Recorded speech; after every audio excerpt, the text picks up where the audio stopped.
Hello, welcome back to part 2 of compiler construction.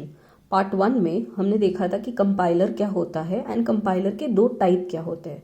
Now moving forward हम देखेंगे कि जो कंपाइलर है या कंपाइलेशन प्रोसेस है वो पूरा दो पार्ट्स में डिवाइड होता है। एक होता है एनालिसिस फेज, एक होता है सिंथेसिस फेज। मतलब आपका जो प्रोग्राम कंपाइलेशन में जाता है उसके दो पार्ट्स होते हैं, one is analysis and another is synthesis phase. तो एनालिसिस में क्या होता है कि सीधा सीधा आपका जो कंपाइलर है when it is working in analysis phase वो क्या करेगा, पूरा सोर्स प्रोग्राम को एक साथ लेकर it will convert it into some intermediate code. अब ये इंटरमीडिएट कोड टारगेट कोड नहीं होता है, इसको और फर्दर प्रोसेसिंग की जरूरत होती है। So what we can say is कि एनालिसिस क्या करता है, it takes source program and converts it into intermediate code, and this intermediate code, it is not target code. Further processing is required. अब second phase आपका जो आता है that is what, that is synthesis phase. Synthesis phase हमेशा analysis phase complete होने के बाद शुरू होता है। So what we can say, it starts after analysis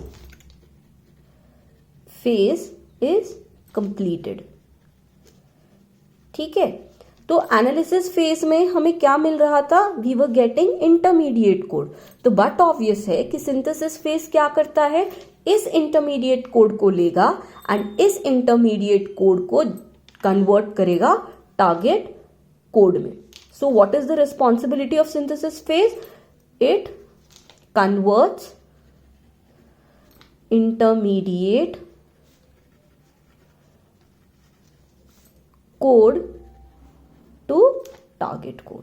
जो भी रिक्वायर्ड टारगेट कोड होगा उसमें कन्वर्ट कर देगा। ओके, आई होप यहां तक आपको सब क्लियर हो गया होगा। इफ यू हैव डाउट आप प्लीज कमेंट सेक्शन यूज करना। अब एक्चुअल आपका जो प्रोग्राम है पूरा सोर्स प्रोग्राम टारगेट कोड तक कन्वर्ट होने में क्या क्या फेजेस के थ्रू जाता है या क्या क्या चीजें वो यूज करता है वो यहां पे लिखा गया है। तो basically let's take an example कि आपने सी में एक प्रोग्राम लिखा है। So your source program is in C language. अब होता क्या है, सी लैंग्वेज में आप हैश डिफाइन यूज करते हो या हैश इंक्लूड यूज करते हो। तो जब भी ऐसा कोई भी कोड कंपाइलर के पास जाता है या किसी भी whenever you try to run that code, तो वो किस किस फेज के थ्रू जाएगा हम वो देखने वाले हैं बेसिकली, बिफोर आप आउटपुट देख लो। सो क्या होता है कि सोर्स प्रोग्राम में लेट्स से हमारे पास हैश इंक्लूड stdio.h है। तो क्या होता है, जब भी आप इसको सबसे पहले ये जाता किसके पास है, प्री प्रोसेसर के पास जाता है। तो प्री प्रोसेसर क्या करेगा, जितने भी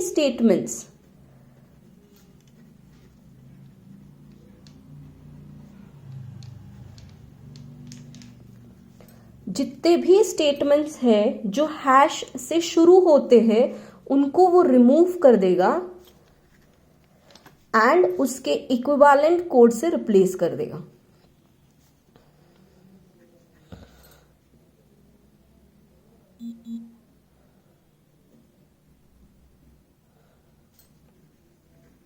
सो बेसिकली प्री प्रोसेसर का काम क्या है, जितने भी आपके लेट्स से हैश डिफाइन होगा कहीं पे, हैश डिफाइन x5, मतलब क्या कि आपने क्या किया है, x एक वेरिएबल यूज किया है जिसकी वैल्यू क्या है 5 है। तो जहां कहीं पे भी आपने x यूज किया होगा उसका ऑटोमेटिकली रिप्लेसमेंट किस वैल्यू से हो जाएगा, 5 से हो जाएगा। कब, जब आप कहां पे आते हो, प्री प्रोसेसर के पास आते हो। तो प्री प्रोसेसर आप इनपुट क्या लेता है, सोर्स प्रोग्राम, एंड आउटपुट में क्या जनरेट करता है, modified source code.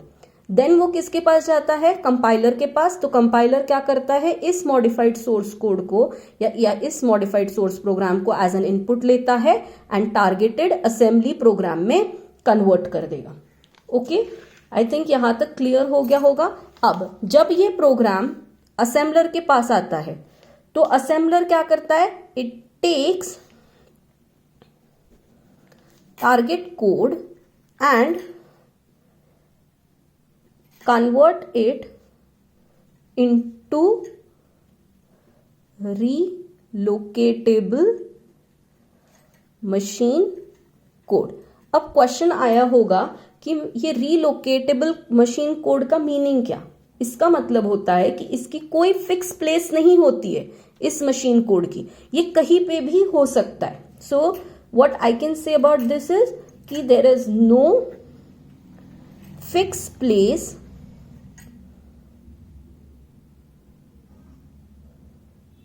it can be placed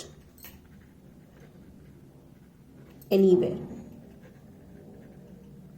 okay, उसके बाद ये सोर्स या ये रिलोकेटेबल मशीन कोड जाता है लिंकर एंड लोडर के पास। तो लिंकर का काम क्या होता है कि जो भी लाइब्रेरी रूटीन्स है या जो भी ऑब्जेक्ट फाइल्स है इनको कंबाइन करके पूरी तरीके से कहाँ देना है, लोडर के पास। एंड देन लोडर क्या करेगा, इस पूरे प्रोग्राम को लेकर मेन मेमोरी में चला जाएगा एंड मेन मेमोरी में ये आपका प्रोग्राम पूरा एग्जीक्यूट होकर you will get absolute machine code. So what is the job of linker,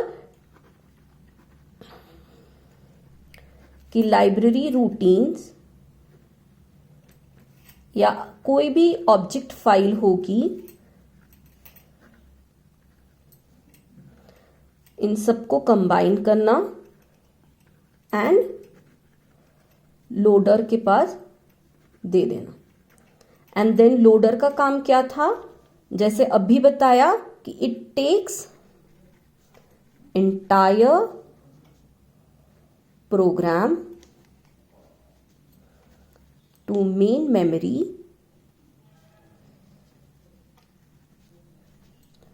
for execution. And then क्या जनरेट होता है, आपका एब्सोल्यूट मशीन कोड ये जनरेट होता है। आई होप यहां तक आपको क्लियर हो गया होगा।